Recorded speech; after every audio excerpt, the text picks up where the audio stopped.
Selamat datang di channel novel kita. Di sini Mimin akan membagikan alur cerita donghua, horor, misteri, dan lain-lain. Dukung Mimin dengan subscribe dan nyalakan lonceng notifikasinya. Tanpa banyak cincong lagi, mari kita masuk ke alur ceritanya. Let's go! Mendengar itu, Zikin menatap Lintian. Hanya kamu saja? Setelah berpikir sejenak, Lintian tiba-tiba mempercepat langkah dan berjalan ke gerbang kediaman penguasa kota.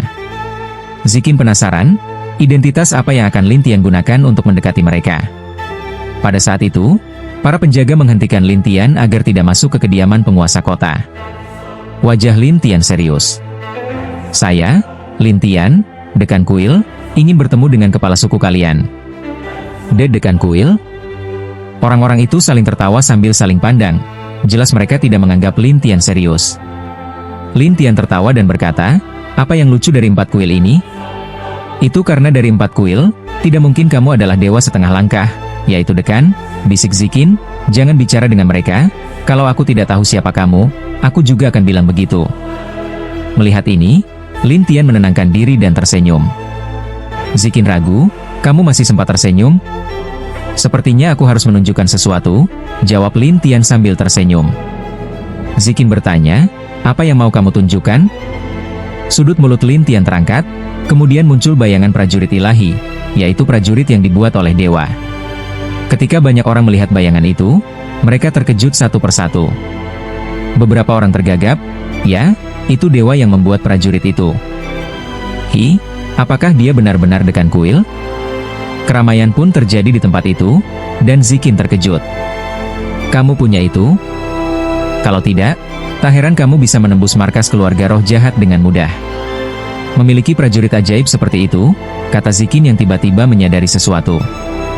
Saat itu, penguasa kota dari kediaman penguasa kota datang segera. Dia adalah seorang pria muda dari keluarga Dewa Muhuang, bernama Muzisie. Setelah mengetahui kejadian itu, Muzisie buru-buru menghampiri Lintian dan berkata dengan hormat, "Anda adalah Presiden Lin, bukan?" Ternyata ada yang mengenal Lintian. Lintian berhenti dan tersenyum, sementara Muzisie terlihat agak canggung. "Saya juga baru dengar bahwa Dekan Asrama adalah yang mulia, tapi tidak menyangka Anda datang ke tempat kami." "Bolehkah saya bertemu kepala suku kalian?" tanya Lintian. Muzisie langsung menjawab dengan semangat, "Saya akan mengantarkan Anda ke keluarga kami." Setelah itu, Muzisie membawa Lintian dan Zikin ke kediaman penguasa kota, sementara Zikin bergumam kepada Lintian, "Kalau aku tahu kamu punya prajurit ajaib itu, kamu harus keluarkan lebih awal." "Ngapain ribet-ribet begitu?" "Aku baru ingat saja," jawab Lintian, tapi Zikin tidak percaya. Muzisie berjalan sambil tertawa, "Semua orang di keluarga Dewa Muhuang sudah dengar tentang kekuatan Presiden Lin. Banyak yang membicarakanmu." "Oh, benarkah begitu?" tanya Lintian. "Benar. Tapi kenapa tidak ada yang kenal aku? Aku malah harus keluarkan prajurit ajaib?" Lintian tersenyum pahit. Muzisie berkata malu-malu, para penjaga itu memang tidak cerdas. Mereka cuma tahu menjaga saja. Lintian menghela napas, lalu Muzisie membawa Lintian ke sebuah pohon besar di kediaman penguasa kota dan berkata sambil tersenyum, "Ini tempat masuk ke keluarga kami." "Di pohon?" tanya Lintian. "Ya, ada ruang di dalamnya." Muzisie menyelesaikan kalimat itu dan membawa Lintian serta Zikin masuk. Setelah masuk ruang itu, ada banyak roh melimpah di mana-mana, dan roh-roh keluarga Dewa Muhuang.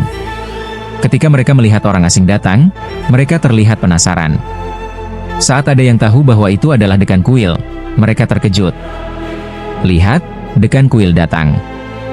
"Apakah itu Dekan?" "Ya, benar." "Masih muda, ya?" Beberapa memuja, beberapa penasaran. Setelah berjalan beberapa saat di ruang itu, tiba-tiba banyak sulur muncul di tanah di mana-mana dan mengarah ke Lintian. Muzisie terkejut dan berteriak ke arah gelap, "Muluo, jangan nakal." Namun sulur-sulur itu tetap melilit Lintian. Semua orang terkejut. Kemudian seorang pemuda melayang turun dan berdiri di atas salah satu sulur itu. Tongkat di tangannya membawanya naik, dan dia masih tersenyum. "Aku dengar Dekan Kuil adalah seorang jenius, jadi aku ingin mencobanya. Terima kasih atas kesabarannya." "Muluo, jangan nakal, ya?"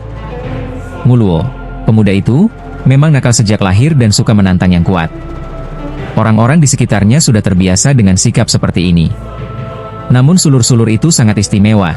Tidak peduli bagaimana dia mencoba, dia tidak bisa melepaskan Lin Tian. Namun Zikin di sebelah mengambil kesempatan untuk menertawakan Lin Tian. Sepertinya ada yang tidak setuju denganmu. Lin Tian tidak menganggapnya serius, hanya tersenyum. Banyak orang yang tidak peduli denganku. Zikin tersenyum, jadi kamu masih belum mau bertindak? Takut melukainya?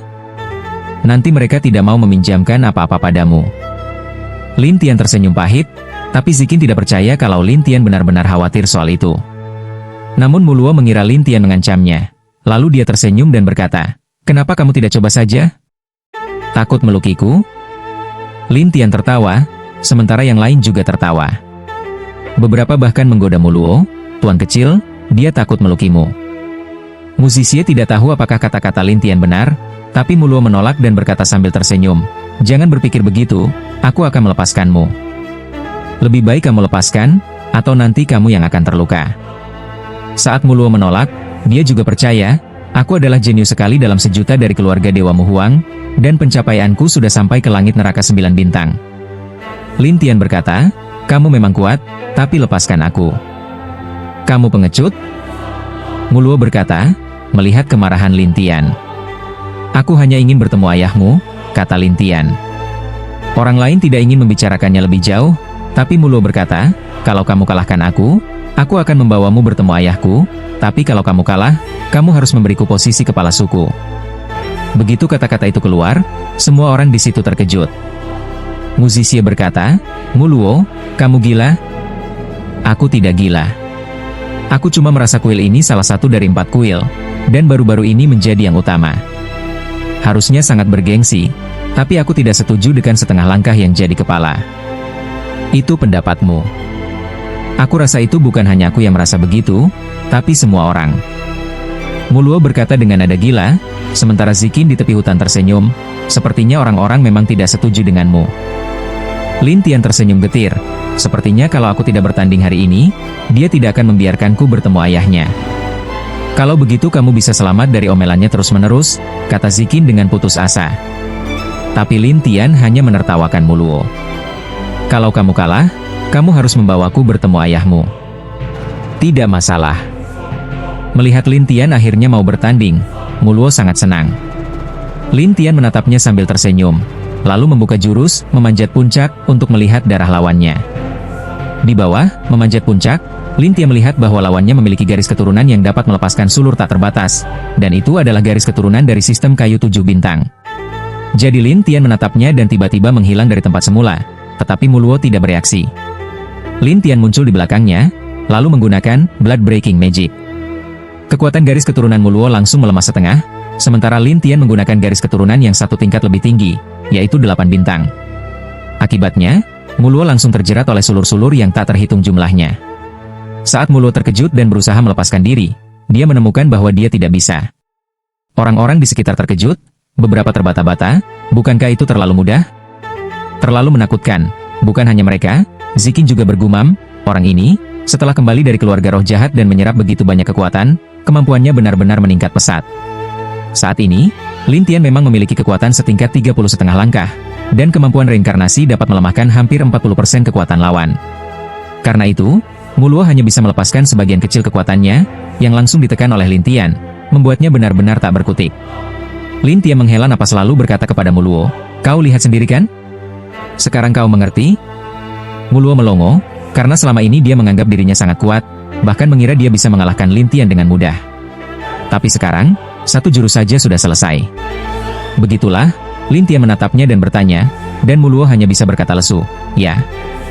Melihat lawannya benar-benar tak berdaya, Lin Tian melepaskan sulur-sulur itu dan berkata kepada Mu Zixie, "Tunjukkan jalannya." Mu Zixie langsung menanggapinya dengan lebih hormat, "Silakan." Setelah itu, Mu Zixie membawa Lin Tian dan Zikin pergi. Penampilan Lin Tian barusan benar-benar tak terlupakan bagi semua orang, seolah-olah melihat seorang monster. Sementara Muluo masih berdiri terpaku, "Aku kalah telak." "Pangeran muda, apa kau baik-baik saja?" "Jangan khawatir, pangeran muda. Bagaimanapun juga dia adalah dekan." "Tidak, dekan dari 4 kuil pasti punya kekuatan yang luar biasa." Muluo memandang para murid yang menghiburnya itu dengan kesal. Biasanya kalian selalu memujiku. Katanya aku hebat, kan? Orang-orang itu terdiam, dan Muluo hanya mendengus. Kalian semua, rupanya aku salah menilai kalian. Setelah itu, Muluo langsung berbalik dan pergi. Sementara Lin Tian dan Zikin tiba di sebuah kastil milik keluarga Dewa Muhuang di bawah pimpinan Mu Zixie. Kastil itu terbuat dari batu kering dan kayu. Jadi tampak seperti batu di permukaan, tetapi sebenarnya terbuat dari kayu.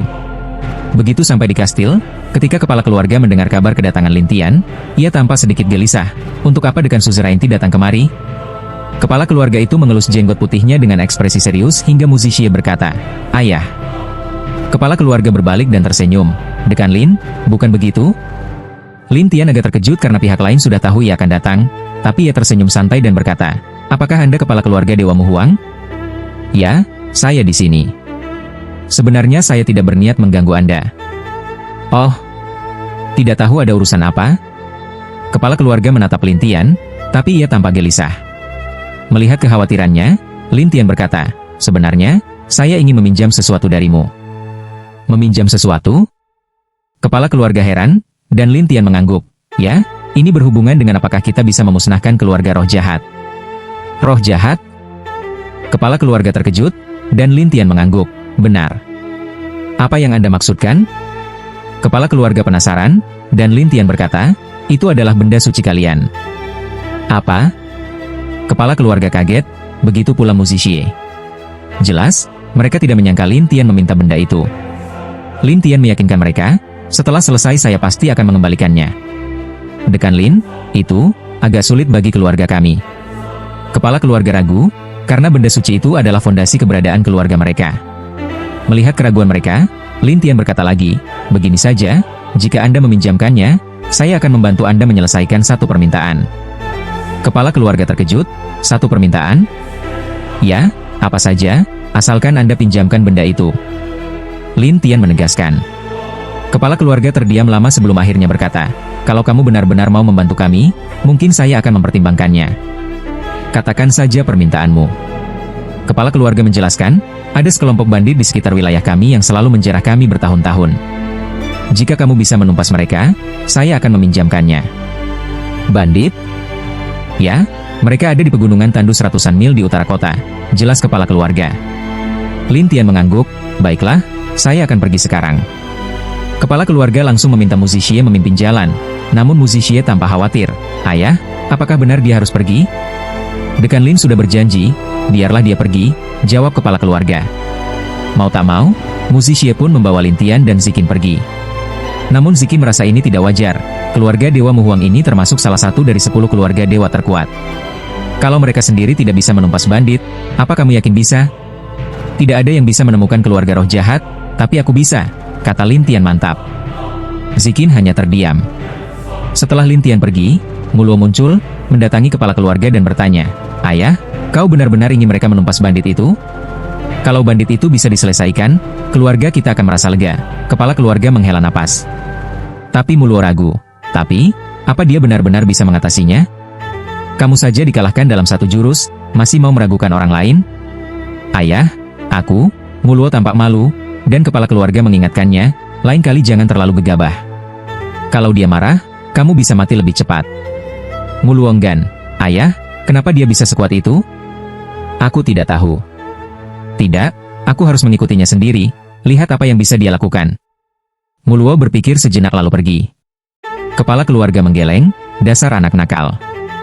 Sementara itu, Mu Zixie di jalan berkata kepada Lin Tian, "Dekan Lin, sebaiknya saya memberitahumu sesuatu lebih dulu." "Katakan saja." "Bandit-bandit ini sudah bertahun-tahun melawan kami. Kami sudah mengirim orang-orang tingkatan emas, tapi semuanya tidak ada yang kembali." "Oh, apakah mereka punya orang-orang hebat?" "Yang paling berbahaya adalah formasi mereka, begitu banyak orang kami yang dikirim selalu gagal mengepung mereka." Mu Zixie menjelaskan. Mendengar itu, Lin Tian tersenyum, "Kalau soal formasi, itu mudah." "Mudah? Ini bukan formasi biasa, loh." Mu Zixie masih terheran-heran. "Tidak peduli apapun formasi, di mataku semua sama," kata Lin Tian padanya. "Kamu tidak bercanda?" tanya Mu Zixie. "Tidak sama sekali," jawab Lin Tian. Mu Zixie hanya bisa terdiam dan memimpin jalan dalam diam. Tak lama kemudian, tak jauh dari kota, Lin Tian tiba-tiba berhenti dan tersenyum. Keluar. Keluar?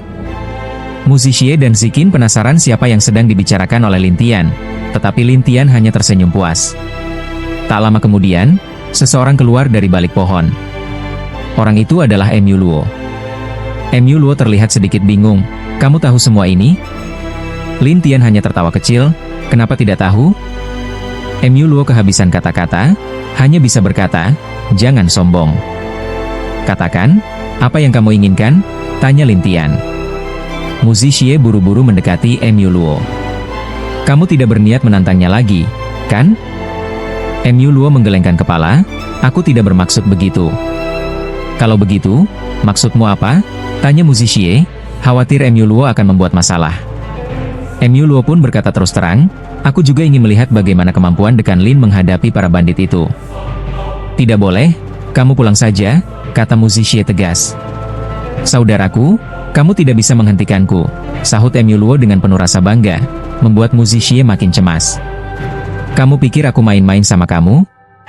Aku tidak bermaksud begitu, tapi aku hanya ingin bilang kamu tidak akan bisa menghentikanku, jelas Mu Luo. Mu Zixie hendak mencegahnya, tapi Lin Tian hanya tersenyum. Kalian berdua mau bertanding dulu? Maaf sudah membuatmu tertawa, Dekan Lin, kata Mu Zixie. Kalau begitu, pimpin jalannya, atau beritahu aku lokasinya, biar aku pergi sendiri, kata Lin Tian. Mu Zixie merasa lebih baik memimpin sendiri, lalu mulai berjalan. Mu Luo hanya mengikutinya dalam diam.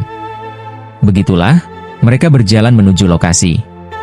Di sana hanya ada bebatuan yang sangat banyak, tumpang tindih satu sama lain, terlihat sangat aneh. Batu-batu ini menekan satu sama lain, tanya Zikin terkejut. Mu Zixie menjelaskan, batu-batu di Gunung Tandus ini saling tarik-menarik, makanya saling menekan. Jadinya aneh sekali. Saling menekan? Zikin terkejut. Mu Zixie mengangguk, memang begitu. Mu Luo menatap Lin Tian sambil mengejek, begitu kamu naik, kamu juga akan tertekan, ditambah lagi ada formasi di atas sana, jadi kamu pasti susah jalan. Lin Tian hanya tertawa, membuat Mu Luo makin penasaran. Apa yang kamu tertawakan? Aku hanya tertawa. Formasi sederhana seperti itu bisa menakutkanmu, kata Lin Tian sambil tersenyum. Ucapan Lin Tian membuat Mu Luo tak senang, menatap Lin Tian dengan serius. Kamu pikir aku main-main sama kamu? Lin Tian hanya menggelengkan kepala. Apa hubungannya dengan aku?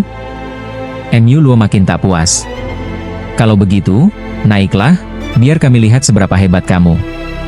Tapi Zikin menimpali, anak kecil, apa gunanya memprovokasi orang begitu? Mu Luo berkata, dia kan dekan penguasa. Kalau dia benar-benar sehebat itu, kita akan dibuat kagum. Mu Luo sengaja memprovokasi Lin Tian. Zikin ingin menegur Mu Luo, tapi Lin Tian tidak peduli. Dia malah berkata, siapa yang mau menonton, ikutlah.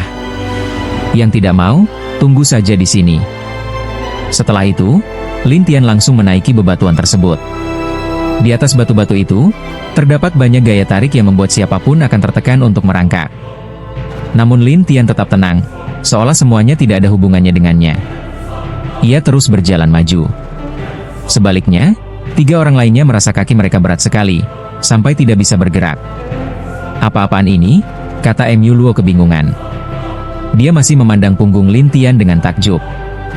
Lin Tian berhenti di satu titik, tersenyum, dan berkata, apa kalian mau aku membukakan jalannya? Ketiga orang itu saling pandang. Zikin penasaran, bagaimana kamu akan membukanya? Mu Luo jelas tidak percaya, menatap Lin Tian sambil berkata, formasi ini, bahkan Golden Wasteland dari keluarga Mu Huang saja tidak berani menginjak setengah langkah. Lin Tian hanya tersenyum, melirik sekeliling, dan berkata, waktunya sudah habis. Tiba-tiba, banyak bayangan muncul di sekitar Lin Tian. Ia menggunakan kemampuan Space Jump, loncatan ruang. Ketika bayangan-bayangan itu masuk ke dalam formasi dan melakukan Space Jump, formasi tersebut mulai runtuh. Dalam sekejap, muncul sebuah tangga di salah satu sisi, dan di puncak tangga itu berdiri sebuah benteng. Orang-orang di dalam benteng itu tampak terkejut melihat Lin Tian menghancurkan formasi. Bahkan Mu Luo ternganga sambil bergumam, orang ini terlalu hebat. Pada saat itu, terdengar suara berat dari dalam benteng. Apa yang kalian lakukan? Mu Huang protos. Mendengar suara itu, Mu Zixie langsung berkata, itu Raja Gunung, sang tangan suci petir emas. Lin Tian bertanya setelah mendengar itu, apakah dia yang akan kita tundukkan? Ya, jawab Mu Zixie sambil sedikit gugup. Dia khawatir kalau tangan suci petir emas keluar dan membunuh mereka semua. Mu Luo malah penasaran, aku ingin lihat seberapa hebat si tangan suci petir emas ini. Melihat Lin Tian dan lainnya tampak santai, tangan suci petir emas kesal. Aku bertanya sesuatu. Lin Tian langsung menjawab dengan tenang, aku di sini untuk mengurusmu demi suku Mu Huang. Mendengar ucapan Lin Tian, orang-orang di benteng itu tertawa terbahak-bahak. Ada yang mencemooh, anak ini gila ya? Dia pikir bisa membunuhku? Sungguh konyol. Tangan suci petir emas juga tersenyum sinis. Kau mau menantangku? Ya. Siapa kau? Berani-beraninya menantangku? Mu Luo langsung berkata, dia adalah dekan dari penguasa. Konyol. Tangan suci petir emas tertawa terbahak-bahak. Orang-orang di benteng juga tidak percaya. Kalau tidak percaya, kalian bisa kirim orang untuk memastikan, kata Mu Luo, jangan cuma bersembunyi di sana. Tangan suci petir emas mencibir, kau pikir aku akan kirim orang untuk memeriksa? Kau kira kau siapa? Mu Luo sengaja memprovokasi, kalau begitu, keluarlah dan biarkan dia mengalahkanmu. Biar kau tahu rasanya takut. Takut? Naif sekali, kata tangan suci petir emas sambil mendengus. Lalu terdengar gemuruh petir di udara, dan kilat emas muncul di antara petir. Itu kilat emas hasil transformasinya, jelas Mu Zixie. Mu Luo bergumam, Golden Wasteland ini memang luar biasa. Lin Tian melihat aura hebat itu, tapi dia tetap tenang. Ia malah memanggil roh keluar dari tubuhnya. Orang-orang di benteng tertawa makin keras. Lihat. Anak ini mau kabur. Dia berniat kabur. Mu Luo bingung. Hei, kamu mau apa? Lin Tian tidak menjawab, tapi Ziqin menjelaskan, dalam keadaan roh, dia hampir tak terkalahkan. Tak terkalahkan? Berlebihan, sahut Mu Luo tidak percaya. Ketika Ziqin melihat bahwa Tuan Muda Mu tidak percaya, dia tersenyum dan berkata, bagaimana kalau kita bertaruh? Apa aku takut kalah? Mu Luo tetap merasa Lin Tian tidak akan bisa melakukannya, tetapi Ziqin tetap tersenyum dan berkata, oke, kalau nanti dia menang melawan ketua markas, kau harus memberiku 1 juta, 10 juta batu dewa. Kalau dia kalah, kau kasih aku? Tentu saja. Baiklah, aku punya uang lagi, kata Mu Luo dengan bangga. Saat itu, roh Lin Tian bisa berkelana kemana-mana. Orang-orang di benteng langsung menyerbu keluar dan mengepung Lin Tian. Beberapa di antaranya berubah menjadi tubuh hantu dan mencoba menggunakan teknik hantu dan jiwa mereka untuk menghadapi Lin Tian. Lin Tian hanya tersenyum dan langsung menggunakan teknik jiwa kosong. Tubuh-tubuh hantu itu langsung merasa tidak nyaman, dan Lin Tian pun mulai menggunakan teknik pemusnah bayangan untuk melukai mereka satu persatu. Saat Mu Luo melihat Lin Tian begitu mudah melukai banyak orang, dia terbelalak. Kau bercanda? Apa bisa semudah ini? Itulah dia. Ziqin tertawa puas, tetapi Mu Luo masih tidak terima. Dia berteriak ke arah orang-orang itu, kenapa kalian begitu lemah? Orang-orang itu sebenarnya tidak sengaja lemah. Mereka memang bukan tandingan Lin Tian, jadi mereka kabur satu persatu ke dalam benteng. Kabur? Mu Luo terkejut, sementara Ziqin tertawa dan berkata, uangnya, aku menang. Tidak mungkin.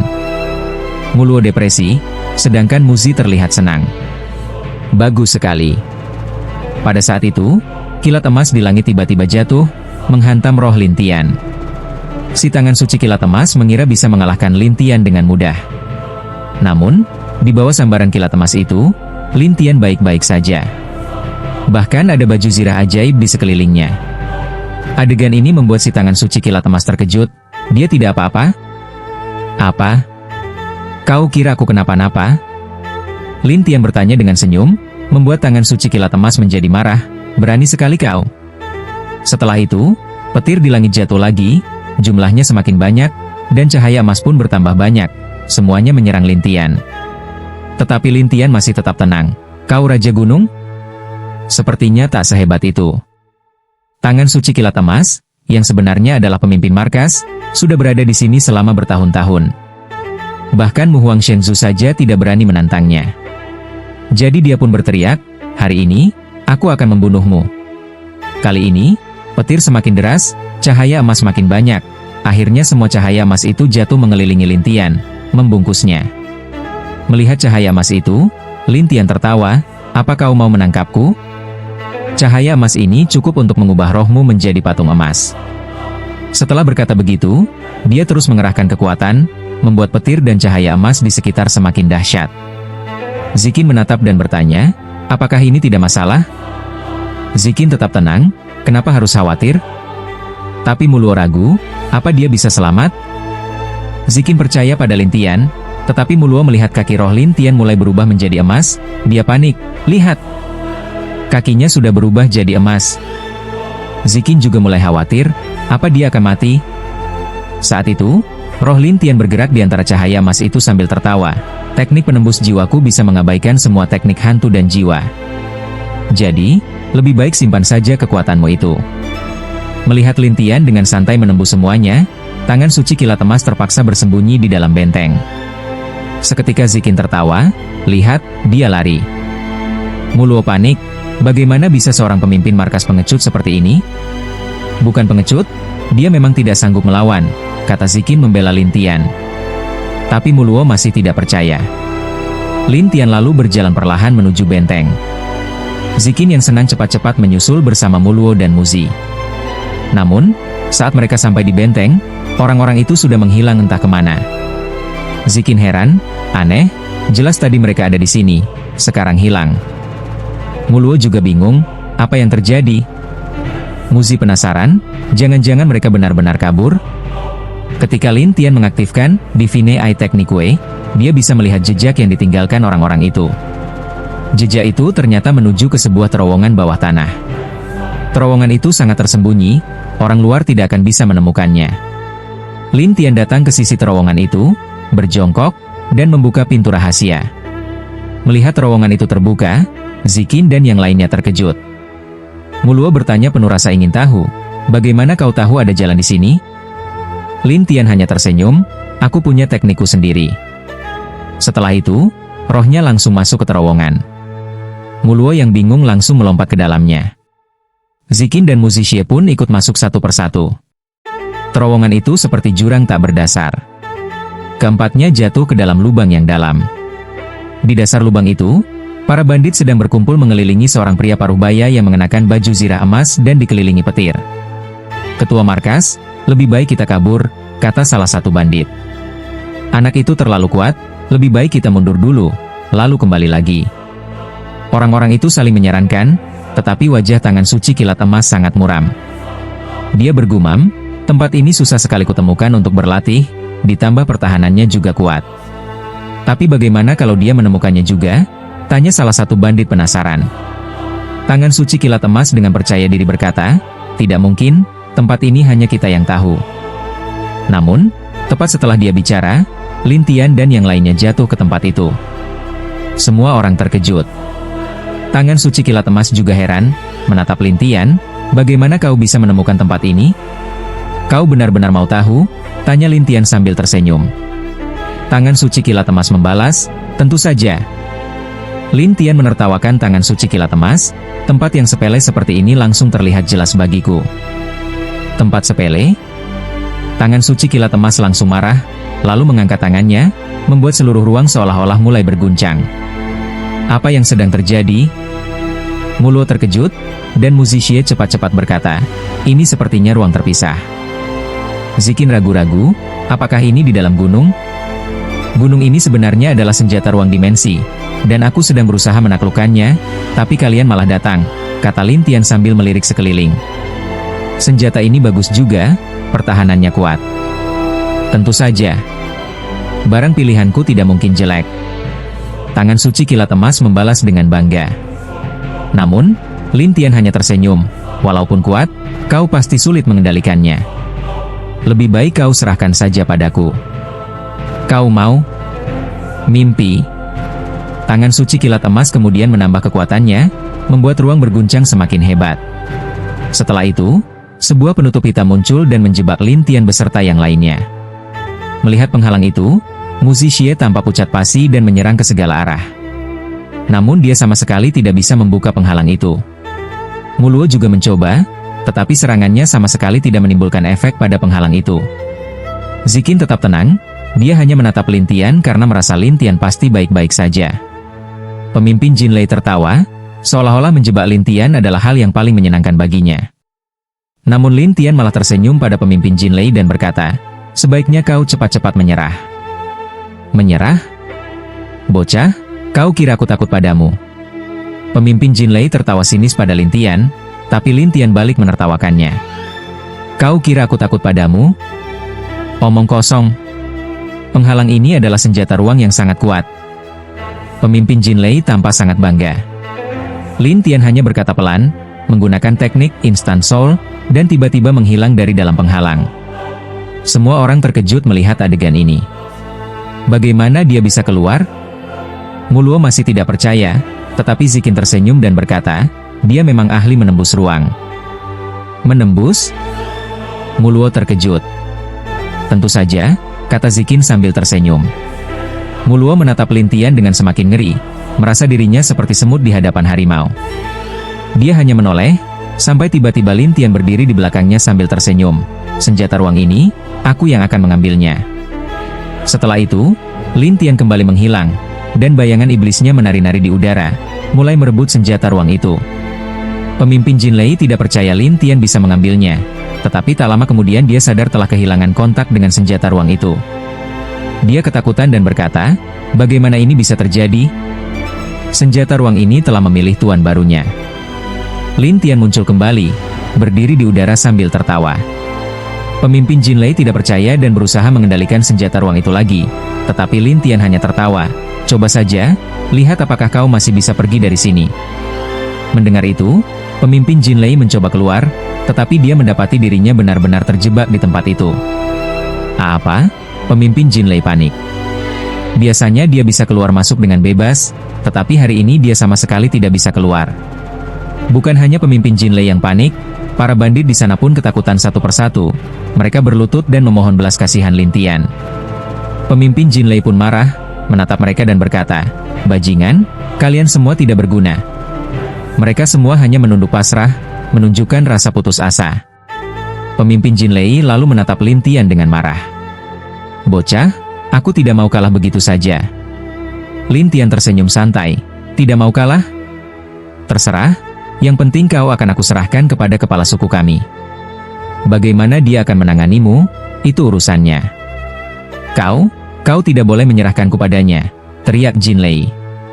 Namun Lin Tian tidak menggubris dan malah membawa Zikin pergi. Begitu mereka keluar dari benteng, Zikin berkata, "Gunung ini benar-benar senjata sihir?" Mu Luo mendengus, "Kau mau bawa gunung ini ke hadapan ayahku dan bilang kau menangkap pemimpin bandit itu, ya?" Lin Tian langsung melompat ke langit, membuat ketiga orang itu kebingungan. Lin Tian hanya berkata sambil tersenyum, "Kalau kalian tidak cepat pergi, kalian akan tertimpa reruntuhan gunung ini." Mendengar itu, mereka pun ketakutan dan segera terbang menjauh. Benar saja, gunung itu mulai bergetar, lalu menyusut menjadi kecil dan jatuh ke tangan Lin Tian. Lin Tian menatapnya sambil tersenyum, "Gunung ini bagus sekali. Kau benar-benar berhasil menurunkannya?" Mu Zixie kaget, sedangkan Mu Luo tampak bengong. Zikin hanya tersenyum pada Mu Luo dan berkata, "Nah, sekarang bayar utangmu." "Utang? Utang apa?" Mu Luo cemberut. 10.000 batu roh, kata Zikin. "Ambil saja dari ayahku," jawab Mu Luo sebal sambil pergi. Mu Zixie hanya tertawa canggung. "Jangan dipikirkan, dia masih anak-anak. Yuk, kita pergi." Lin Tian langsung memimpin mereka kembali ke suku Mu Huang. Ketua suku kayu di padang kayu masih menunggu mereka dengan cemas. Begitu Mu Luo muncul, ketua suku langsung bertanya, "Kau sudah kembali?" "Kalau tidak kembali, mau kemana aku?" jawab Mu Luo dengan wajah kesal, lalu langsung duduk di samping. Ketua suku kayu bingung, "Siapa yang membuatmu begitu kesal?" Mu Luo hanya diam saja, tidak mau menjawab, menahan rasa kesalnya. Sementara itu, Mu Zixie berlari-lari dengan gembira bersama Lin Tian. "Ayah, sudah beres. Sudah beres. Beres." Ketua suku kayu menatap dengan heran, lalu Mu Zixie pun menjelaskan semuanya. Ketua suku itu menatap Lin Tian dengan kagum. Jadi kau benar-benar berhasil menaklukkan dia? Kau boleh masuk dan lihat sendiri, kata Lin Tian sambil meletakkan gunung itu. Gunung itu langsung berubah menjadi gunung kecil di depan aula. Banyak orang yang berkerumun, terkejut melihatnya. Bukankah ini Gunung Baren? Kenapa ada di sini? Apa yang terjadi? Orang-orang mulai heboh. Ketua suku kayu langsung berkata, "Ayo, bawa aku masuk." Lin Tian membawa ketua suku kayu ke dalam gunung, dan di dalamnya pemimpin Jin Lei dan para bandit masih saja berteriak kesal. Pemimpin Jin Lei melihat ketua suku dan berkata, "Kau? Aku tidak menyangka pemimpin Jin Lei masih di tangan kami," kata ketua suku dengan girang. Pemimpin Jin Lei menatap tajam dan berkata, "Aku tidak terima. Pemimpin Jin Lei, aku tidak akan membunuhmu, tetapi kau sudah melukai banyak orang kami, jadi kau akan tetap dikurung di sini," kata ketua suku dengan sabar. "Suatu hari nanti, aku akan keluar dari sini." Ketua suku hanya menggeleng, lalu menoleh pada Lin Tian, "Ayo kita keluar." Lin Tian membawa ketua suku kembali keluar. Ketua suku itu lalu menatap Lin Tian, "Kau sudah banyak membantu kami. Sebagai balasannya, aku akan membawamu melihat benda suci kami." Lin Tian tersenyum, "Terima kasih." "Silakan," kata ketua suku sambil memimpin Lin Tian menuju hutan di ruang itu. Mu Zixie dan Mu Luo mengikuti dari belakang. "Ayah, kau benar-benar mau meminjamkan benda itu padanya? Dia sudah banyak membantu kita, jadi tidak masalah," jawab ketua suku. Namun Mu Luo tidak setuju. "Tapi leluhur kita bilang benda itu harus dijaga turun-temurun. Leluhur juga berkata, berikanlah kepada orang yang berjodoh." Ketua suku tersenyum. Mu Luo hanya menatap Lin Tian atas bawah. "Dia, orang yang berjodoh itu?" "Mungkin," jawab ketua suku. Ketua suku kemudian menunjuk ke arah hutan. "Benda suci itu ada di dalam hutan ini. Kalau kau bisa menemukannya, itu berarti kau berjodoh dengannya. Hutan ini adalah tempat kesukaannya untuk bersembunyi." "Makhluk hidup?" Lin Tian penasaran.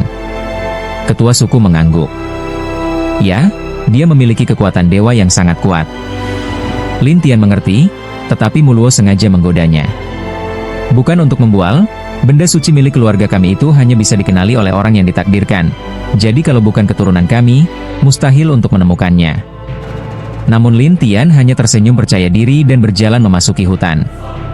Melihat ketidakpercayaan Lin Tian, Mu Luo berkata sambil tersenyum, "Tunggu saja, nanti kamu akan tahu."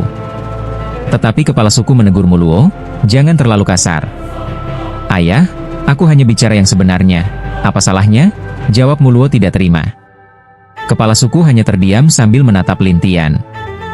Namun Zikin justru yakin, selama dia bertekad, tak ada yang sulit baginya. Mu Luo masih tidak percaya, benda suci kami itu bisa mengenali orang. Saat itu Lin Tian berdiri di dalam hutan.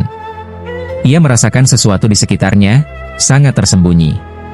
Lin Tian pun membuka mata ilahi, dan dalam penglihatannya, ia melihat bayangan-bayangan yang melayang cepat di sekitar hutan, seolah-olah gila berputar, sehingga tidak terlihat oleh mata biasa. Lin Tian tersenyum, "Kecil, kemarilah." Begitu ia mengulurkan tangannya, benda itu langsung berhenti, berubah menjadi sepotong kayu kering, masih mengandung sedikit arus listrik, lalu terbang ke arah Lin Tian. Melihat itu, Zikin tersenyum. "Lihat, benda suci apapun akan mendekat padanya." Mu Luo melongo, "Bagaimana bisa begini?" Mu Zixie juga terkejut. Ternyata dekan Lin ini benar-benar luar biasa. Kepala suku pun menghela napas, sepertinya dia memang orang yang ditakdirkan. Meskipun Mu Luo masih sulit menerima, ia tak bisa berbuat apa-apa selain menatap Lin Tian. Lin Tian mengambil kayu itu, berjalan keluar, lalu tersenyum, "Terima kasih, kepala suku Mu." Kepala suku menatap Lin Tian dengan rasa ingin tahu. "Kau bilang sebelumnya, benda ini bisa digunakan untuk melawan dewa jahat?" "Tidak sama persis, tapi memang berbeda," jawab Lin Tian. "Berbeda bagaimana?" Kepala suku ragu, tetapi Lin Tian tak menjelaskan panjang lebar, hanya tersenyum. "Baiklah, tak perlu membahas ini, aku harus pergi sekarang." Kepala suku Mu pun segera mengantarnya. Namun tiba-tiba Mu Luo menghadang Lin Tian. Lin Tian bertanya penasaran, Ada apa lagi? Masih belum puas? Muluo menggigit bibirnya, aku ingin belajar padamu. Semua orang langsung tertegun, tapi Lin Tian hanya tertawa, aku baru setengah langkah menapaki alam dewa, sedangkan kau masih tahap akhir alam duniawi. Apa yang bisa kau pelajari dariku? Tapi, lebih baik kau belajar pada ayahmu saja. Aku tidak cocok mengajar orang sepertimu. Lin Tian tersenyum dan berjalan melewatinya. Zikin pun mengejek Muluo, kau ini keras kepala. Muluo tetap ngotot, apa yang aku inginkan, aku pasti bisa. Setelah itu, Muluo menoleh pada ayahnya. Ayah, aku pergi dulu. Kau mau kemana? Aku akan mengikutinya sampai dia menerimaku sebagai murid, jawab Muluo mantap. Kepala suku tidak setuju, dia sudah bilang tidak. Aku akan memaksanya, sahut Muluo dengan keras kepala, membuat kepala suku khawatir. Mu Zixie berkerut kening, Muluo, jangan main-main, cepat kembali berlatih dengan baik. Kakak, kali ini aku serius. Serius? Tapi akhirnya bagaimana? Guru-gurumu yang dulu malah kabur atau ketakutan karena kelakuanmu. Apa kau pikir orang ini mau menerima murid sepertimu? Dia berbeda, jawab Muluo tegas. Ia sudah mengakui Lin Tian, dan malah membela Lin Tian. Mu Zixie jadi heran, lucu sekali kau ini, Muluo. Waktu pertama ketemu, kau menatapnya penuh kebencian. Bahkan barusan saja kau meremehkannya. Kenapa sekarang malah mengakuinya? Karena benda suci sudah mengakuinya, maka aku juga mengakuinya, jawab Muluo berkilah. Mu Zixie hanya menggeleng. Kepala suku pun berkata, kau tetap di sini. Kalau benda suci itu dipinjamkan padanya dan dia tak mengembalikannya, bagaimana? Jadi aku harus mengikutinya dan mengawasi benda suci itu. Kalau perlu, aku akan merebutnya kembali secepatnya. Kepala suku ragu, tetapi Muluo langsung pergi meninggalkan tempat itu. Saat itu Lin Tian dan Zikin sedang bersiap menggunakan formasi teleportasi. Namun kehadiran Muluo membuat Zikin tersenyum. Ada apa? Mau mengembalikan uangmu?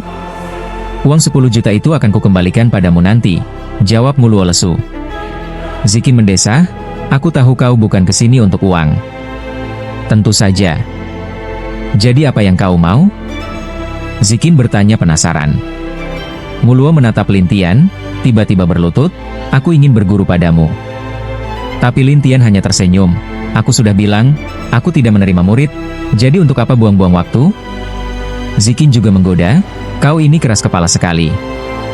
Muluo tetap berkeras menatap Lin Tian, kalau kau tidak menerimaku, aku akan terus mengikutimu sampai kau menerimaku. Lin Tian hanya menoleh pada Zikin sambil berkata, ayo pergi.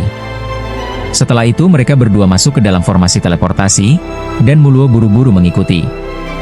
Zikin menoleh dan bertanya pada Lin Tian, kemana kita selanjutnya? Ke Jin Huang Protos, jawab Lin Tian. Jin Huang Protos? Tanya Zikin heran. Ya? Jangan-jangan kau memang sengaja keliling ke semua dewa, logam, kayu, air, api, tanah? Lin Tian mengangguk. Memangnya ada dewa lain juga? Tanya Zikin. Lin Tian agak ragu, nanti saja ku ceritakan. Zikin heran melihat Lin Tian yang begitu misterius. Muluo malah tertawa, aku akrab dengan Jin Huang Protos. Ajak aku janji bisa menuntun kalian. Lin Tian tidak menanggapi. Zikin justru menggoda, seberapa akrab kau dengannya? Kami dulu sering main bersama. Kalau bawa aku, pasti ketemu, jawab Muluo percaya diri. Zikin tersenyum, kami ini mau mencari kepala sukunya, bukan untuk main-main. Apa juga mau cari benda suci? Muluo penasaran. Zikin tersenyum, kau pintar menebak. Logam, kayu, air, api, tanah, 5 dewa agung. Setiap tempat ada benda sucinya. Itu sudah terkenal, jelas Muluo. Zikin penasaran, kalau begitu, tidak ada yang mau rebutan, ya? Benda suci ini tidak berpengaruh apa-apa pada orang lain, jadi tidak ada yang mau rebutan, jawab Muluo. Zikin pun bertanya, kenapa kau kebetulan muncul di 5 dewa agung ini? Muluo menggeleng, kami ini memang dewa-dewa 10 besar. Setiap dewa punya keistimewaan. Itu sudah biasa. Zikin tertawa, 10 besar dewa ada banyak, bukan hanya 5 ini.